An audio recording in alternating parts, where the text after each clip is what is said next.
Hello friends, আজ আমরা শিখব যে ডবল ডোর ফ্রিজের টাইমার কীভাবে চেক করে।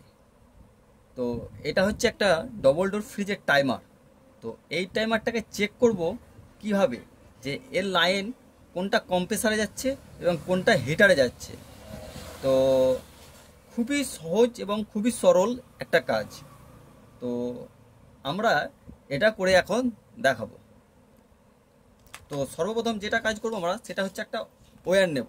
তো দেখতে পাচ্ছ পুরো একটা ওয়্যার, আর এখানে দেখো দুটো কানেক্টর পিন লাগিয়ে নিয়েছি।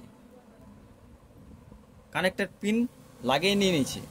তো এটার মাধ্যমে আমরা চেক করব। তো আর একটা লাগবে আমাদের কারেন্টের বোর্ড।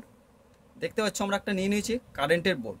তো চলো টাইমারটাকে চেক করা যায়। তো আমাদের এটা হচ্ছে টাইমার। তো এটা হচ্ছে 1 নাম্বার, এটা হচ্ছে 2 নাম্বার, এটা হচ্ছে 3 নাম্বার, এটা হচ্ছে 4 নাম্বার।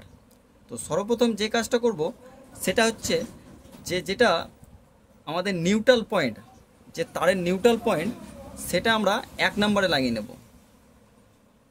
1 নাম্বারে লাগিয়ে নিলাম। এবং যেটা আমাদের ফেজ, সেটা আমরা লাগিয়ে নেব 3 নাম্বারে। আমরা 3 নাম্বারে লাগিয়ে নিলাম। তো এখন এটাকে আমরা অন করব। তো টাইমারটা রেখে দিলাম এবং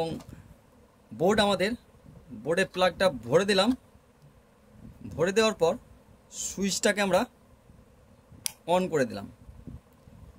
অন করে দেওয়ার পর তো দেখতে পাচ্ছ আমাদের টাইমারটা অন হয়ে গেছে। দেখতে পাচ্ছ এখানে একটা গোল গোল ঘুরছে, আর এখানে একটা স্টিকার বসানো আছে, তার জন্য দেখতে পাচ্ছে না। দেখতে পাচ্ছ এখানে একটা কয়েল আছে, কয়েল। তো চলো এটাকে চেক করব। দেখো একটা নিয়েছি টেস্টার। তো দেখো এখানে আমাদের লাইন দিচ্ছে 3 নাম্বারে, 1 নাম্বারে দিচ্ছে না, 2 নাম্বারে দিচ্ছে, কিন্তু 4 নাম্বারে দিচ্ছে না। এই পুরো রাউন্ডটা পুরো ঘুরবে, তোমার পুরো সার্কেল হয়ে ঘুরবে।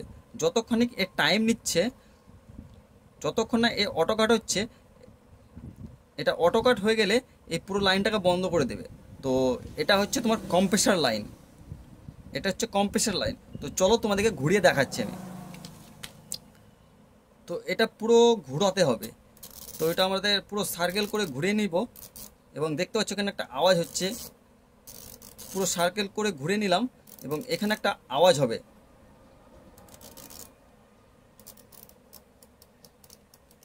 এই দেখো একটা কটাং করে আওয়াজ হয়ে গেল। এবং এটাকে আমরা চেক করব। দেখো আমাদের কম্প্রেসার লাইন পুরো বন্ধ হয়ে গেছে। কম্প্রেসারের লাইন পুরো বন্ধ। এবং আমাদের এই লাইনটাকে চালু করে দিয়েছে 4 নাম্বারটাকে। তো এটা হচ্ছে আমাদের হিটারের পয়েন্ট, আর এটা হচ্ছে আমাদের কম্প্রেসার পয়েন্ট। ঠিক আছে, বোঝা গেল? খুবই সহজ এবং খুবই সরল।